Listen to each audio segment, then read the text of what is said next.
Introduction. While cooking food, if you leave the metal stirrer in the cooking utensil, you feel it hot when you touch it after some time. Why does this happen? You were not heating the stirrer, but still it became hot. How? Let us find out in this lesson.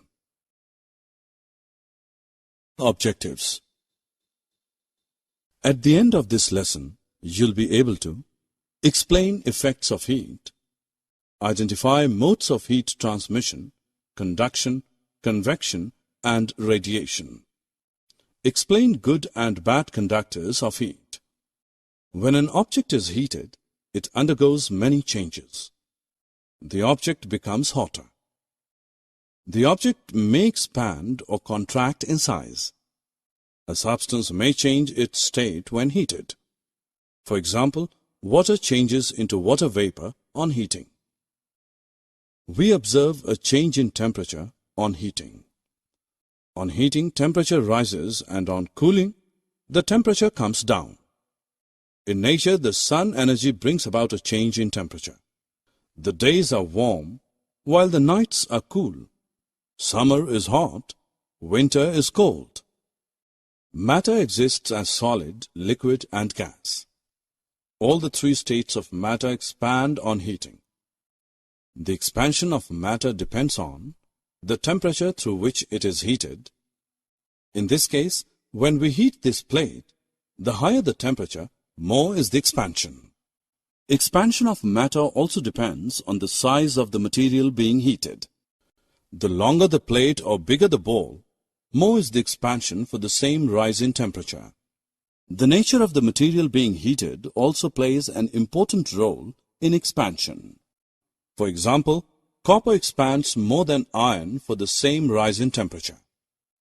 Liquids and gases are fluids. They expand on heating.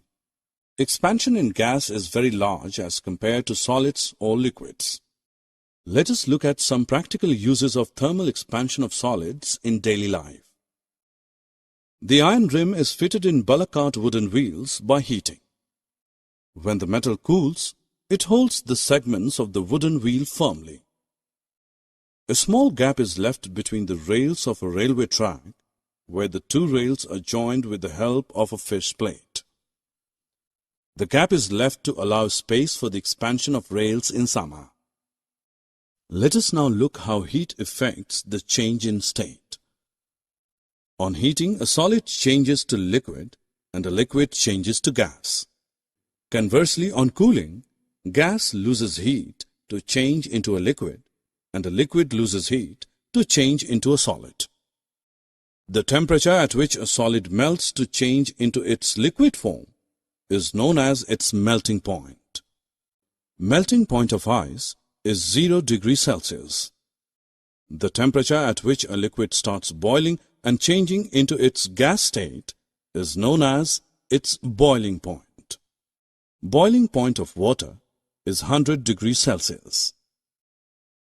Perhaps you have observed that when a stove is lighted in the kitchen, the air inside the room becomes little warmer. If this air is allowed to come out through an open window, it gradually cools down. The metal stirrer left in the cooking bowl becomes hot. These examples indicate that the bodies at higher temperature lose heat and consequently their temperature falls. When bodies gain heat, their temperature rises. There is a mutual exchange of heat between bodies at different temperatures. Flow of heat takes place in a particular direction, that is, from bodies at higher temperature to bodies at a lower temperature as water flows from a higher to a lower level. There are three modes of transfer of heat from one place to the other place. These are conduction, convection, and radiation. Let us perform an experiment. Take a metal rod, hold one end, and heat the other end. In the beginning, the end of the rod in the hand is not hot. However, very soon we find that the end becomes hot and we are not able to hold the rod any longer.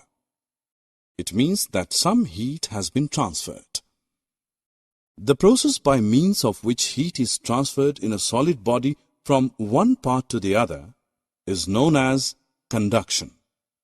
Conduction happens mainly in solid. Note that conduction is not possible in vacuum. Remember that there are two important conditions for heat to be conducted from one body to another.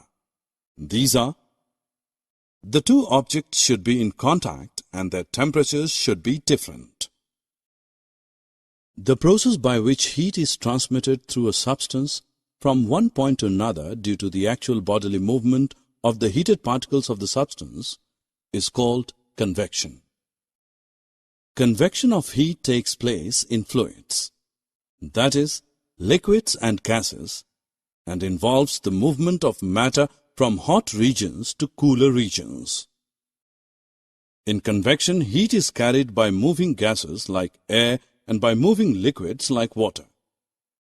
A movement of air which carries heat from a warmer place to a cooler place is called convection current. There is a third way by which heat can be transferred from a hot body to a cooler one.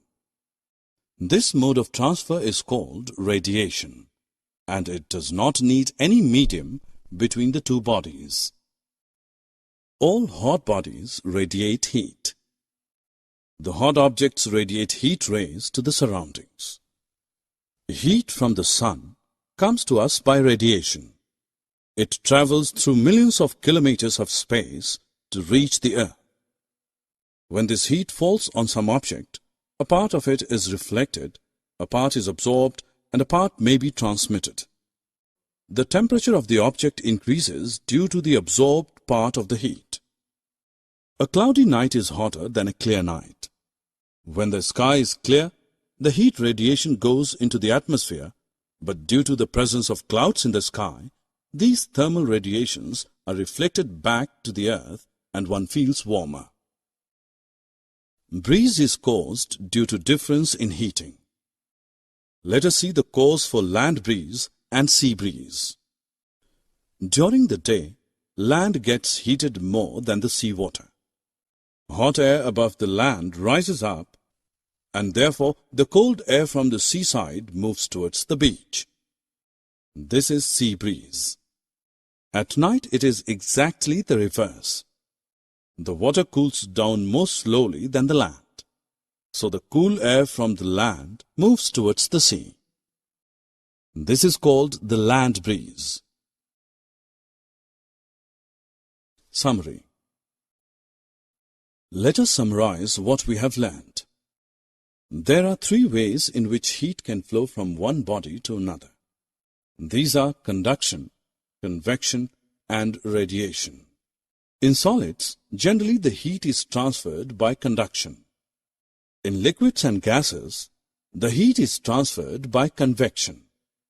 No medium is required for transfer of heat by radiation. Introduction. Hello students, can you imagine how cold the earth would be if there were no sun? The sun is the earth's main source of heat. Only a little of the sun's heat reaches the earth. However, this is enough for life to exist on earth. Other sources of heat are fire and electric heater. In this lesson, we will study about heat and its measurements. Objectives. At the end of this lesson, you'll be able to identify hot, cold, and warm bodies, define heat as transfer of energy, differentiate between heat and temperature, explain clinical and laboratory thermometer, the sun, burning fuels, electricity, and mechanical work are sources of heat. Let us perform an experiment. We keep tin or aluminium sheet out under sun and touch after some time. We then place the same tin or aluminium sheet inside the house. Touch the sheet after some time. In the first case, we feel hot, and in the second case, we feel cold. Let us prove through another experiment that sun gives heat. Use a magnifying glass to focus sunlight on a piece of white paper. At the position where the sunlight is focused, the paper becomes hot, starts to turn brown, and soon bursts into flame. Thus, the heat from the sun makes the paper burn. Man can generate heat by burning wood, coal, and gas. Wood, coal, and gas are called fuels. Fuels burn in machine to make them work. A motor car runs by burning fuel. An aeroplane flies by burning fuel. Electricity also gives heat. Man uses electricity to cook the food and to work the machines. Heat can also be produced by rubbing two things together. This is by doing mechanical work. Rub the palms of your hands together. What do you feel? You will feel that it is hot. The ancient man generated fire by rubbing two stones. You must have held both ice and hot cup of coffee. Why is it that in one you feel cold, while in the other it is hot? When heat energy from our body flows out rapidly, we feel very cold. This is the case when we hold ice. Ice on the palm gives a sensation of cold because heat from your body flows out of your body to the ice. With this heat, the ice on your palm melts. When the heat energy flow from outside into our body is rapid and more, we feel very hot. This is the case when we hold cup of coffee. The heat from tea or coffee flows to tea to the hand. Thus, it is the flow of heat energy which determines the cold or hot. Students, let us perform an activity to understand the concept of direction of heat flow. We place a glass of hot milk in a dish with cold water. After some time, milk gets cool and water gets warm. Both milk and water come to lie at the same temperature. Direction of the flow of heat is from hot to cold. Now we will learn the concept of temperature. Temperature is the measurement of hotness or coldness of an object. We say that water from fridge is cold and milk is hot. How much cold is water? Is it cooler than ice? How much hot is milk? Is it hotter than boiling water? Obviously, for this we need a measure to know about coldness and hotness of a body. A hot body is at a higher temperature than a cool body. When a substance is heated, its temperature rises. On cooling, the temperature comes down. Degree of hotness or coldness in a body is described as its temperature. The table shows the difference between heat and temperature. Heat is a form of energy. Temperature is a measure of heat energy level. Heat energy raises the temperature of a body, while the temperature decides the direction of flow of heat. Heat flows from a body at higher temperature to the body at lower temperature. Heat is measured in joules. Temperature is measured in degrees Celsius or Kelvin. Now that we have learnt about temperature, let us look at the device used to measure temperature. It is called a thermometer. The most common use of thermometer is to measure our body temperature. Such a thermometer is called a clinical thermometer. A clinical thermometer consists of a long, narrow, uniform glass tube. It has a bulb at one end filled with mercury. Outside the bulb, a small shining thread of mercury can be seen. A clinical thermometer reads temperature from 95 degree Fahrenheit to 107.6 degree Fahrenheit. The normal temperature of human body is 98.6 degree Fahrenheit. The clinical thermometer is also known as a doctor's thermometer. Precautions to be observed while reading a clinical thermometer are as follows. Thermometer should be washed before and after use, preferably with an antiseptic solution. Ensure the mercury level is below 95 degree Fahrenheit.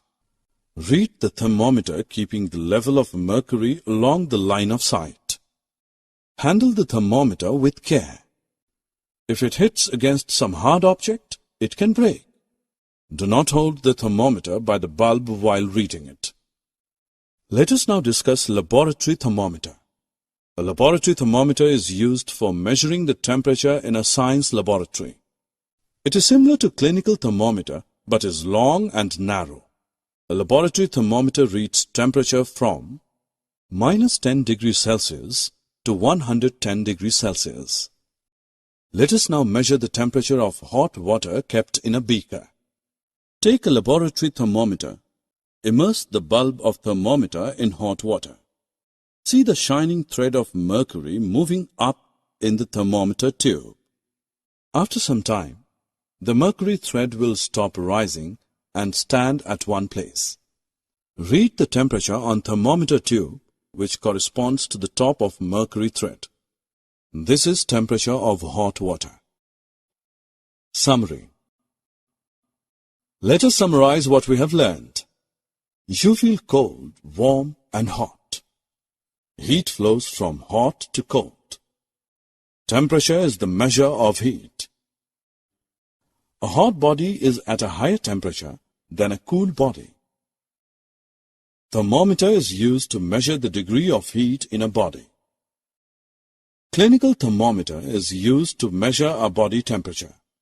The range of this thermometer is 95 degree Fahrenheit to 107.6 degree Fahrenheit. For other purposes, we use laboratory thermometers. The range of laboratory thermometer is -10 degrees Celsius to 110 degrees Celsius.